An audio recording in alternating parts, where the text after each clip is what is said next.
This is the best energy. Okay, ready? Hey guys, welcome to Mad Scientist Barbecue. I'm Jeremy Yoder, and today I'm going to show you how to smoke a perfect brisket. If you like this video, hit the like button down below. Also subscribe to the channel if you want to see more fun and informative barbecue content. You can follow me on Instagram and other social media platforms at Mad Scientist Barbecue. Now let's get into the video.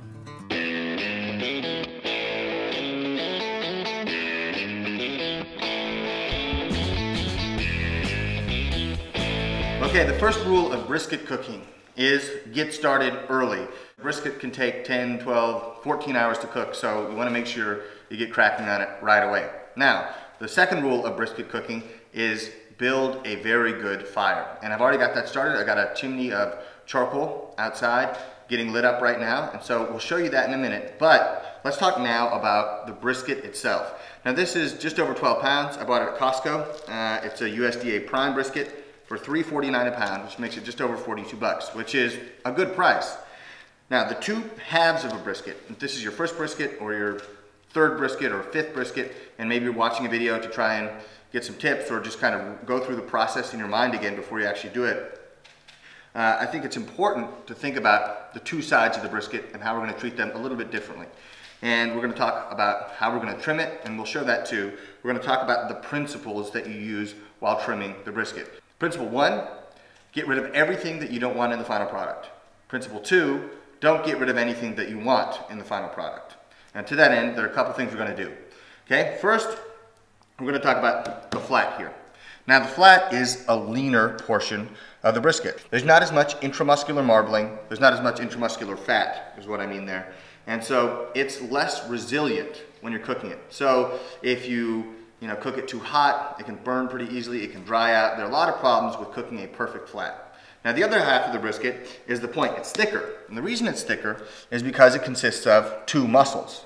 Okay, so if we kind of compared it to a human being, a brisket would come from kind of this portion, right? So on a cow, it's from the front half, and it's doing a lot of work, right? And so because of that, there's a lot of connective tissue, and it makes the meat really tough for most methods of cooking. But the way we're doing it, in the end, it's going to be tender, it's going to be juicy, it's going to be delicious. Now the point, like I said, it's two muscles. So you can kind of think of it as the pec major and pec minor. So in a human, pec major you use for like that kind of movement, pec minor for this kind of movement. I don't know how it works in a cow, but I do know that it results in two very different muscles. So the flat actually extends all the way across the brisket, and then over top of that, on the point side, we have another muscle that's kind of thicker texture. It's got more intramuscular fat, and those two muscles are separated by a big band of fat called the decoll. And that keeps this end juicier. It can absorb the brunt of the punishment during cooking, and we have to keep that in mind throughout the whole process because we want the whole brisket to turn out moist, tender, and full of flavor. Now, I've had some experience cooking, just a flat or just a point of brisket before, but the first time I really learned the hard way that there are different cuts of brisket was when I was barbecuing at my first apartment in LA. My landlord was kind of fascinated by it. He kept coming over and asking me questions about it, and I said, hey, let me cook you some barbecue sometime. I'd love to do that. And he said, oh no, I keep kosher. And I said, well, yeah, I've definitely cooked pork on that thing before, so I don't think it'd work. And he said, oh no, it definitely wouldn't work. So I got a new smoker. And so I was excited, and I texted him. I said, hey, I got a brand new smoker. And he said, okay, great. Why don't you cook brisket for Passover? I thought, oh no, what did I get myself into here? And so there were some rules, I guess. I don't know if they're kosher rules. I'm not sure. But there were some rules about how things had to be done. First, it had to be a kosher brisket. And so he asked me, do you want first cut or second cut? And I had no idea what that meant, okay? In kind of the Jewish brisket nomenclature, the first cut would be just the flat, okay? The second cut would be the point. And so I had no idea, so I said, first cut. And so he brings me this brisket, the day before Passover, and I take it out of the package, and I look at it, and it is the weirdest looking brisket I've ever seen. And it's essentially just the flat from one end all the way to the other.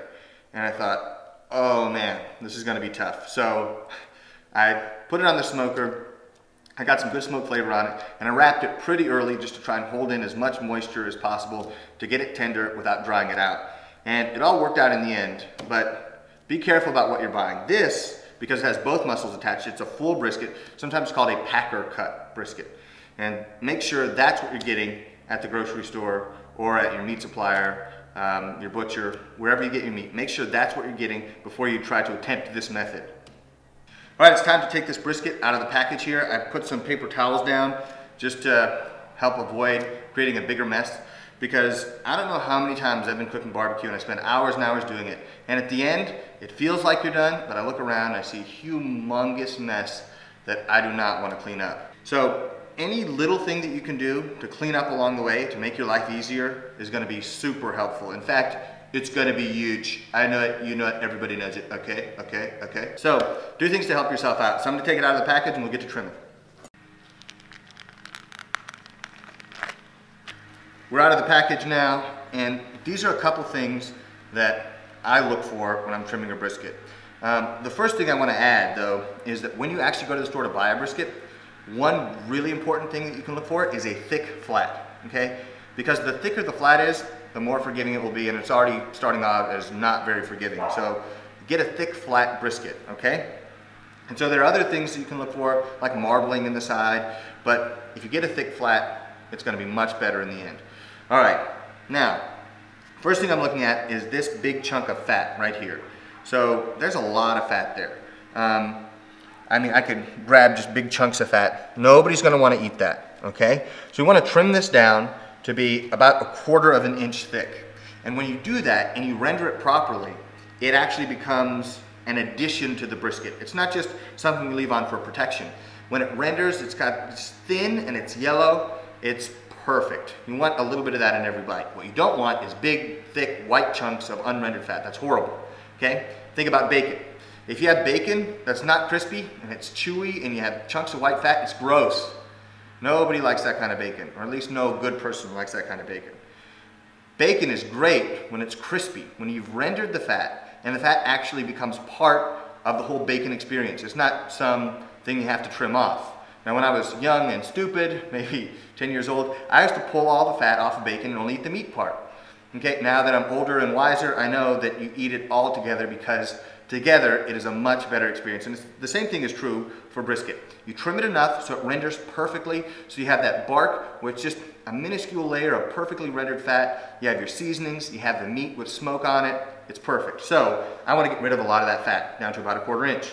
The next thing I'm looking at is this flap of meat right here. This brisket's gonna cook for a long time, and something like this is not gonna survive for, 10, 12 hours. So in order to prevent something from ending up on the final cutting board that's gonna be ruined, I just take it right off. You'll be glad when you start trimming things that could possibly end up being okay, but most likely will not. It's gonna save you headaches in the end, because you're always gonna feel like you failed. It's gonna be a disappointment, because you spent hours and hours doing this, and somehow something didn't go perfectly. Okay, we want to trim off everything that's not going to turn out well. We want maximum yield in the end. We want everything that we put on the smoker to be something we want to eat when it's all done. So we're going to take that guy off. All right, the next thing I've learned after now cooking hundreds of briskets is that this portion of the flat, because it's so thin, a lot of times it's really difficult to get a good final product if you leave it on. So this might be controversial, but I found that it works much better in the end, and I would recommend it for most people, especially if it's your first time, because your likelihood of getting an absolutely perfect cook on your first attempt is very low. I don't know anybody who's done it perfectly on the first attempt. So maybe you're the exception, but probably not. What I actually like to do is I take the knife and I come in here and trim all that off. I kind of round this, okay? I found that being merciless with the flat can actually be a great help to you in cooking briskets. Okay, on the other side, these are the things that I'm looking at. Number one, I see this big chunk of fat. It's not gonna render, it's gonna be gross. I wanna take that off. But I don't wanna take off so much of it that it leaves a big pocket, right? It'll be an indentation, sure, but I don't want to leave a huge pocket to where the top part of this is super, super razor thin, and that's gonna burn too. So I just wanna trim off basically enough to where it's a little more concave than it is flat. And then the other thing is on this side, the lean side here, there are little chunks of fat and stuff. Let me trim one of these guys off. There are little chunks of fat like this that a lot of people worry about. I don't really worry about it. I've spent lots of time trimming that off, and I can't tell any real difference between the final product when I trim all this stuff off on the backside, or I leave it all on. So at this point, I don't mess with it anymore. And the final note about trimming is get yourself a good trimming knife. You want one that's sharp, you want one that feels good in your hand. Okay, I got this one because the very first how to cook a brisket video that I did, I had just a tiny little knife that I was using, and the comments on that were endless. So I have since wised up and gone out and gotten a good knife, and I'm super glad I did. I have this one, which is kind of the nicest version of this boning knife style that I have, and I have, I don't know, 5 or 6 more that are cheaper that I can take with me, that if it gets dropped, you know, I'm not, you know, super bummed about it. This one I'm very careful with because it's way more expensive, but it's great. Get yourself a good quality knife. A couple that I'd recommend would be maybe the Victorinox Fibrox. Those are cheap and they're great. I really like them a lot. You can get some decent boning knives at restaurant supply stores and things like that. But regardless, do yourself a favor, get yourself a good trimming knife. You'll be glad that you did. I flipped it back over because there's one more thing I want to mention. Briskets are much, much, much easier to trim when they're cold. When the fat starts to heat up, as this one has started to do, which is a big pain, it's really hard to trim. It doesn't hold its shape when you're trying to cut. It kind of slides all over the place.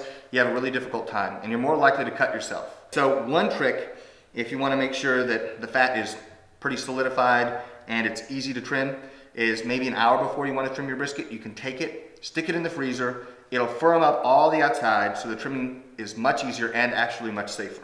With that said, let's get to trimming.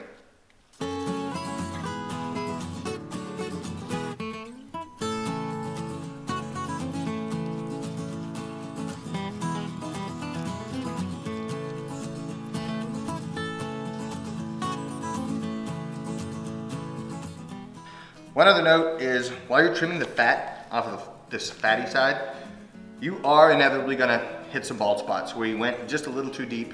It's not the end of the world. Nobody trims a brisket perfectly. Well, at least not that I've seen.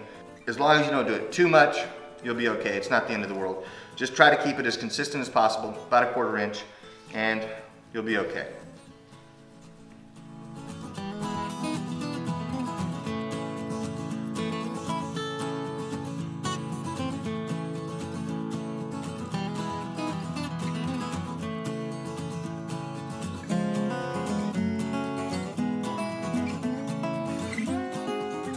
Be very careful while you're trimming this. A lot of times the knife can slip and you could cut yourself pretty severely. It's definitely worth taking a little extra time to be careful, because a trip to the hospital is not going to help your brisket cook one bit.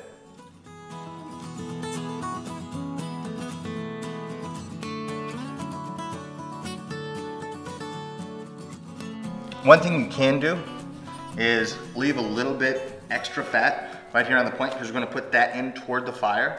And so to kind of protect it, we're going to leave maybe a little bit more fat there, because it's still going to render, because it's going to receive all the brunt of the cooking force while we're doing this.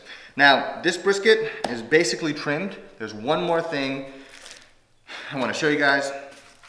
What we've got is the grain running this way, right? We got grain running there, and you know, sometimes actually it looks like there's some kind of collagen layer right here. I'm gonna trim that off. I've left it on, I've trimmed it off before. I don't know why. I just think for consistency's sake, we're gonna trim that off. Okay, boom, that goes in the trash now. All right, now, the grain's running this way, and so in order to make sure that I trim this properly so that when I'm done, it'll be cut properly, here's one pro tip, okay? Well, maybe an amateur tip. Because I've cooked enough briskets now to where I know I'm gonna slice it right away. It's not a big deal. But you wanna make sure that you cut across the grain, right? So if you imagine the grains are my fingers, right? You wanna cut across the grain so each slice is tender. If you cut with the grain, you're gonna have stringy, chewy meat. And if you spent hours and hours and lots of effort into cooking a brisket, you don't want to ruin it right at the end by slicing it improperly. So, to that end, I'm gonna show you guys how you can slice across the grain, even when the brisket has become really dark, almost black, and you can't see the grain anymore. So the grain's running this way, so I'm gonna take this knife and I'm cut across the grain right here at the end, just so I know that after this is all over, this straight spot right here is where I'm gonna start slicing. So I'm gonna come and slice, slice, slice, slice, slice, slice, slice, slice, slice, slice, slice, like that. So I'm gonna be cutting across the grain and I have perfect tender slices in the end. Okay, we're ready to season this guy. So I've just got some kosher salt. Now, a note about the salt. I like to season everything I barbecue with salt separately and first. Two reasons. Number one, I want to keep complete control of how much salt I'm putting on the meat. Right? I don't want to over salt anything or under salt anything. So I want to keep that variable independent. I have complete control over it. I'm not going to over salt anything by trying to add more flavor from seasoning. Okay? That way you have the best chance at producing the best barbecue in the end. Second reason, I like to put the salt on first because the salt can actually penetrate into the meat. Salt is sodium chloride, which when dissolved in water, which is what's going to happen when it reaches the surface of this meat, it breaks apart into ions. It's a process called dissociation. Now those ions can actually travel deep into the meat, whereas the seasonings just stay on the outside. The salt itself can penetrate and do two things. It can assist in chemical reactions that occur during the cooking process, and it can hold moisture inside the meat. So for that reason, I'm going to salt first and separately. Now, this is a big chunk of meat. You can salt pretty liberally. The chances of over salting a brisket like this are pretty slim, but I think it's a good practice to salt separately.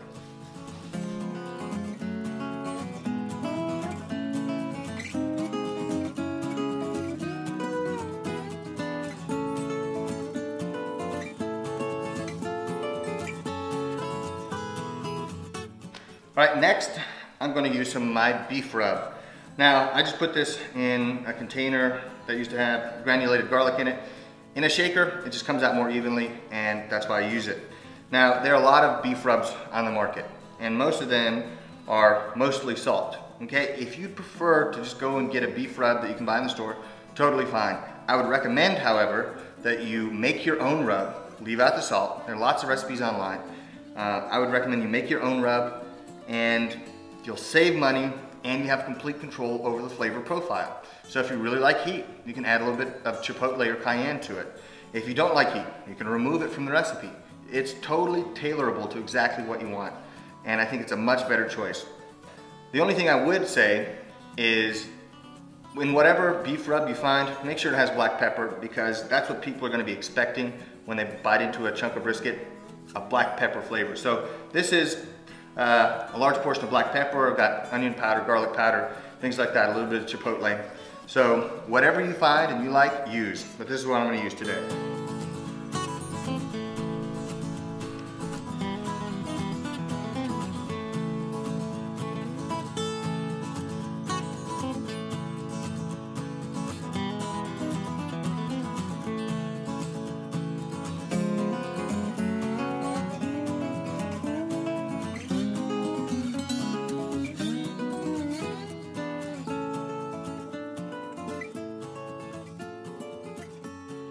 I wish you guys could smell this. It smells actually incredible already, just from the seasonings. One other thing I do want to say though about the rub is whatever rub you choose or whatever rub you buy, make sure it doesn't have too much sugar. One horrible thing that can happen if you have too much sugar in your rub is that it can burn on the outside of the meat. A little bit of sugar a lot of times helps with a great bark, but too much sugar, especially in something like a brisket that you cook for a long time, can burn the exterior, ruining the whole thing. So keep in mind you don't want too much sugar, if any at all. Usually I completely omit sugar from a brisket rub.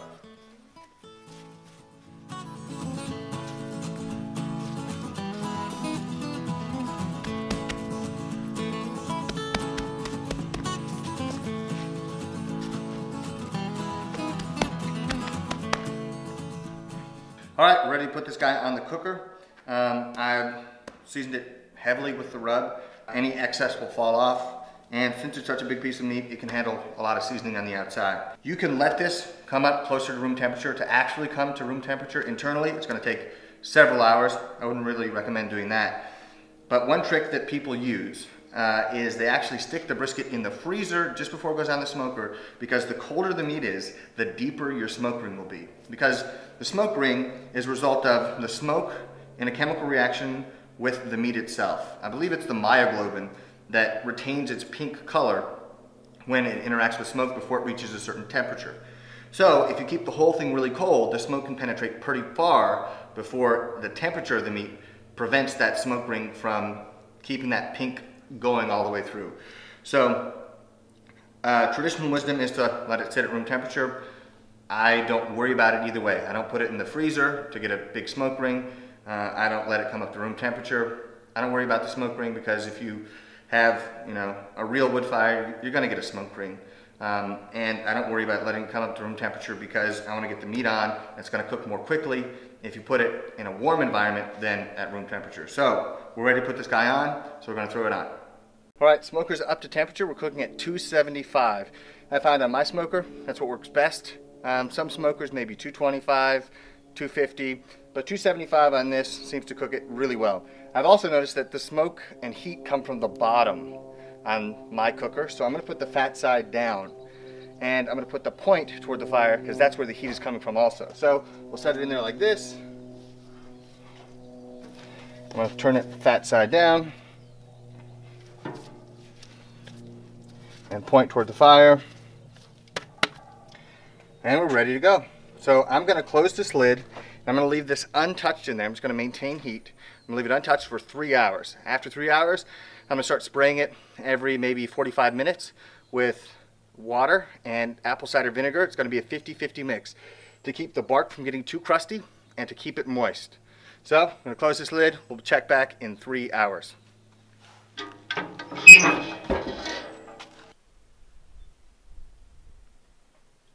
It's been 3 hours now, so it's time to spray this brisket. Now, you'll notice I have a couple of pork butts in here too, so I'll get those sprayed down as well. Now, this brisket is starting to get some nice color on it, but see, like that part of the flat right there, it's kind of drying out a little bit. So I want to hit it with some of the spray to try and keep everything nice and moist and have a good bark at the end. One that's not burnt, but one that is super flavorful and easy to bite through. So just hit it generously with this mix of 50-50 water and apple cider vinegar. And I guess you can spray until you're satisfied. I think that's probably pretty good. And I'm going to do this now about every 45 minutes, because I don't want any of the meat to dry out on the surface and become like a beef jerky consistency, which you don't want to have. So close this down, come back in 45 minutes and repeat. We probably won't show those, but just know about every 45 minutes until you're done, you're going to spray it. Well, that is until you wrap. And then you don't spray it after you wrap, you just be spraying the paper down. But that's what we're going to do for the next few hours. So when you're smoking a brisket or a pork butt or anything that you're smoking on your smoker, what you want is clean smoke. So here I'm looking at it and I just see a little bit of waves from the heat, right? I don't see a ton of gross white smoke coming out of the smokestack there. So what you want is you want your wood to burn efficiently with plenty of oxygen so that you get the right taste to the smoke itself. Now, if you burn a fire that's producing lots of white smoke, you're actually burning the wood in a way that produces different compounds than when the smoke is almost clear.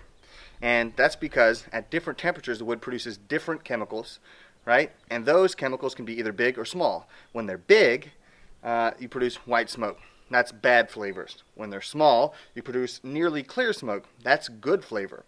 Now, if you want to know more about how I manage the fire, because it's critical, it's absolutely essential. The difference between bad barbecue, okay barbecue, and great barbecue isn't in the rubs and seasonings. It's not in marinades. It's not in injections. It's not in any number of different things. The secret to great barbecue is in fire management. And if you want to know more about that, check out my fire management video. It's going to be in a link in the description. Some of you may remember that I had a video on YouTube, how to smoke a brisket, that I posted over a year ago, I think. And I've gotten some comments on YouTube about, hey, what happened to your brisket video and stuff like that. And I actually removed that video because I knew I was going to be making this video. And the reason I'm making a new video on how to smoke a brisket is that in the time since I made that video, I've changed some things methodologically about how I actually go about approaching cooking a brisket. And there's some key aspects that I've changed. So for instance, instead of wrapping in aluminum foil, I now advocate wrapping in butcher paper. I think it produces a better final product in the end. And some of the things that I used to really worry about, I no longer worry about that much. And some of the things I used to not even think about, now I'm really concerned about. So I wanted to include all that in this video, because in the time between when I made the first one and when I'm doing this one right here, I smoked hundreds and hundreds of briskets, and I've gotten a lot more experience and many hours, watching a fire and checking on the briskets and just getting a better feel for the whole process. Just becoming more familiar with how everything works, what to look for, key points to really drill down on and make sure that people understand. And so for those reasons, I think that this video is going to be far superior to the one that was posted over a year ago, and I think it's going to be more helpful to the people who are trying to make this at home.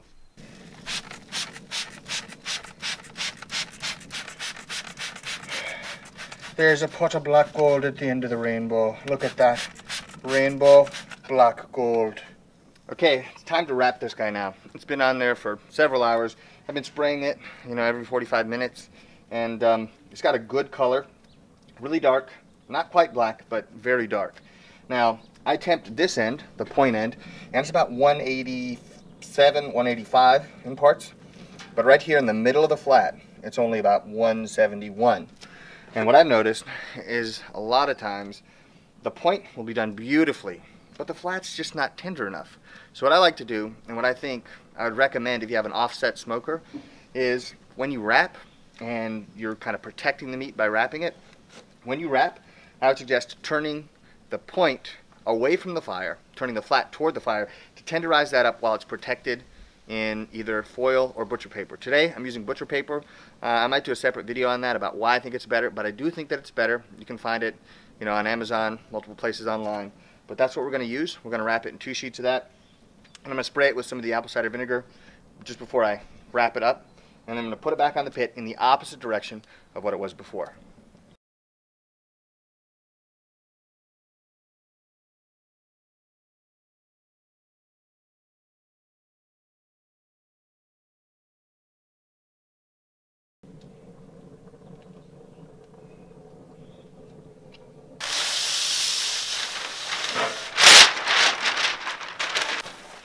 Okay, so I got this brisket out here on the butcher paper, and I'm just going to spray it with some of this vinegar and water mixture here, just to moisten that surface, because I want this butcher paper to hold in a majority of that moisture, and to keep anything from getting too crusty.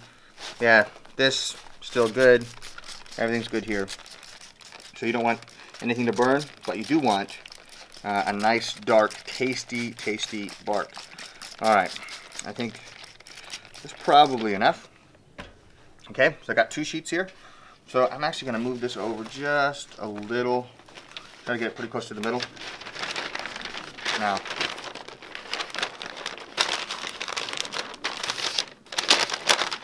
okay. One turn over. Now I tuck in the sides here.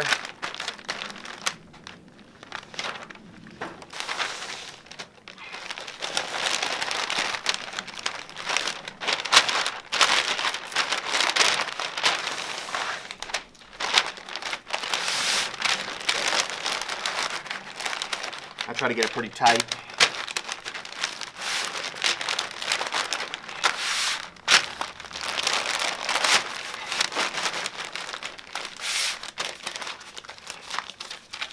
And then I actually like to take this last bit, whatever's left over, and kind of fold it over, and lift this back up and tuck it inside.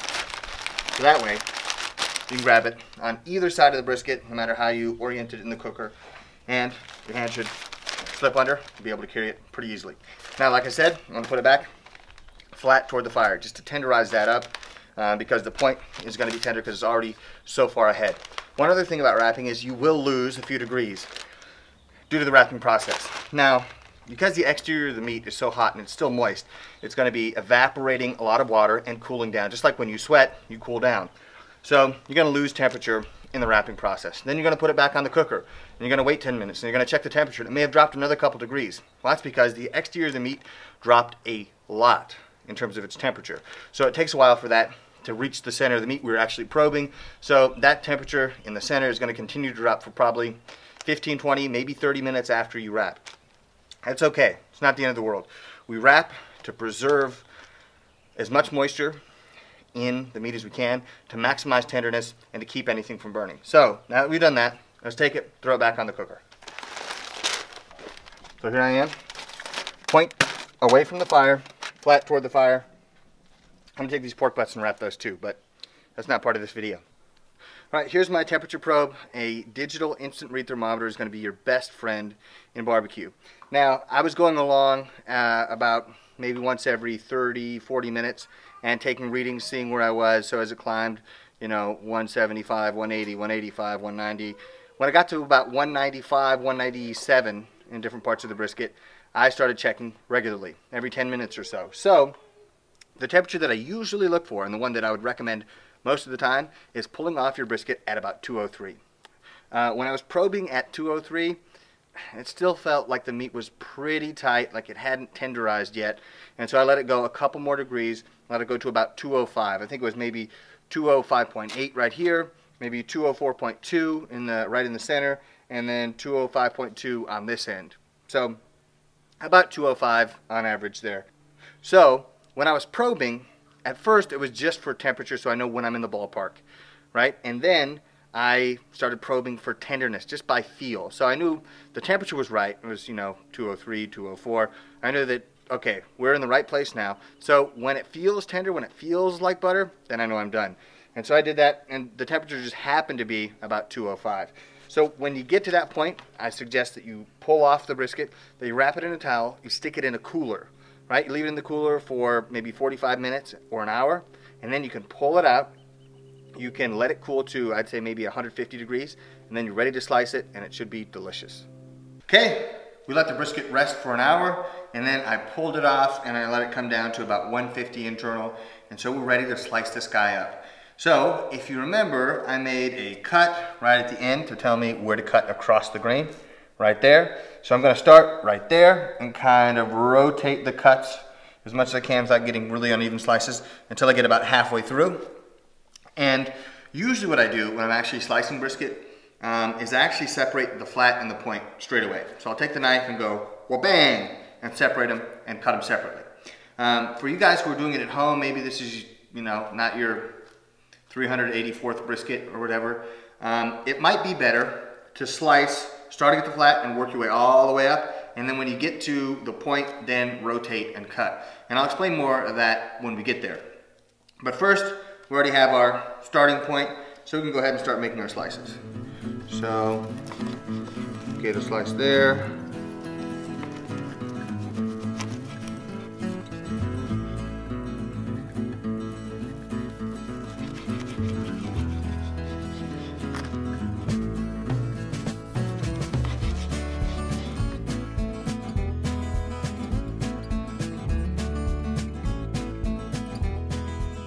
Okay, so it's time to check out one of these slices from the flat. So let me grab, say, the slice.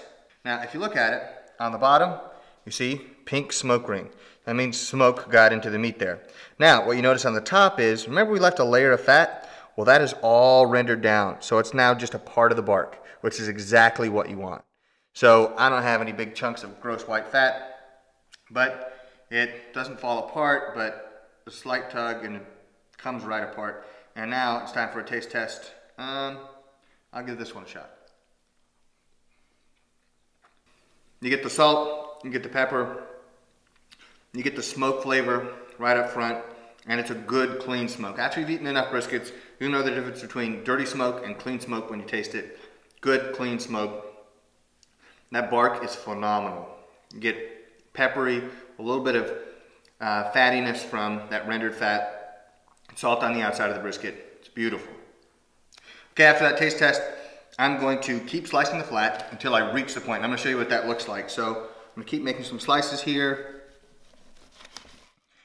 Don't want to slice them too thin or too thick.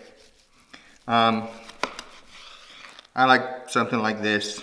You can go thinner or thicker, depending on preference. Don't go too thin or too thick. You don't want paper and you don't want, you know, a steak, but something that's appropriate. Sometimes you get little crusty bits at the end that'll kind of come off while you're cutting.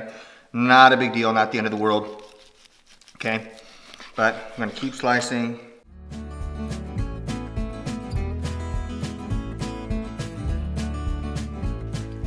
All right, let's take a look. All right, now you're starting to see this other muscle come into play. I would still make a couple more slices here, but you can kind of see, you know, that fat that's rendering, all the glistening juices, all that smoky goodness. All right, so I'm gonna keep making, I'm gonna do maybe 2-3 more slices. I'm gonna be careful with the bark while you're doing this. You can kind of shred it like I did on that one, so don't do that. All right, so when you get to something that looks about like this, you're gonna have both muscles visible. And this is getting smaller, this is getting bigger. At this point, I'm gonna turn it 90 degrees and start cutting. So this is gonna be the brisket money shot right here. Let's see how we did. And that looks pretty good. That's rendered pretty well. I'm actually really happy with that. All this is kind of glistening with all that rendered fat. There's not anything in there I wouldn't eat. So let's check out one of these slices. Look at this guy. Ooh, beautiful. Okay, so here we see smoke ring. We see rendered fat up there that has just turned into beautiful bark.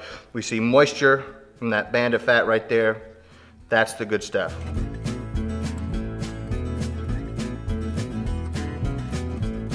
All right, so when you make these slices of the point, you got these two different muscles. You can see the different textures there.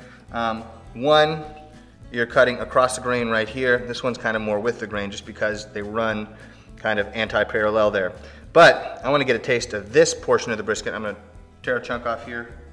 All right. And we'll see how this is. Even better than the flat. Juicy, flavorful bark on the outside. Smoke. You get salt, pepper, seasonings, a little bit of heat that I put in that rub. I'm really happy with how this turned out. And the process is nice and simple. Let me get another chunk with that. Excellent bark on there. Oh yeah, that's good stuff. All right, after our brisket point taste test, I'm just gonna continue slicing this. And then, hopefully we get to take a look at some burnt ends. Now this guy right here is what I would take and turn into burnt ends. Okay, it's gonna be kind of a little bit crispier on the outside. It's that fat right there in the point that is rendered out really well. You kind of cube these up and hit them with some sauce. You can actually put them back on the cooker to kind of glaze it. But for our purposes right here, let me just kind of show you what I'm talking about. All right, now to me, what I do with this right here, I just cut a chunk to make some burn ends. I cut off any extra fat like that. And you can cut these bigger or smaller. I like them pretty big. And so I hit these with some sauce and put them back on the heat just to glaze it so you get sweet, salty, smoky, savory, all that in one. But right now, I'm just gonna take one big bite here. Oh yeah. Burnt ends are like the flavor bombs of brisket. Super good. I'm gonna slice this other side up here. I'm gonna take some burnt ends out of that. Actually, I'll take some more. Okay, I'm gonna set that to the side. Now I'm gonna start making my regular slices. All right, that is how you cook and slice a delicious brisket. I'd encourage you guys all to go out to your store, buy a brisket, fire up your smoker, and make one for yourself. You'll be glad that you did. Until next time, happy smoking. Is it gonna get everywhere? Well, it ought to get everywhere. You can follow me, son of a monkey, talking and warming up. Barbecue content. You can also follow me on shows. I was thinking about what I messed up last time in the middle of saying stuff. If you like this video, here we go. You can also follow me on social media at Instagram. Son of a monkey. Okay, let's try it again. Ready?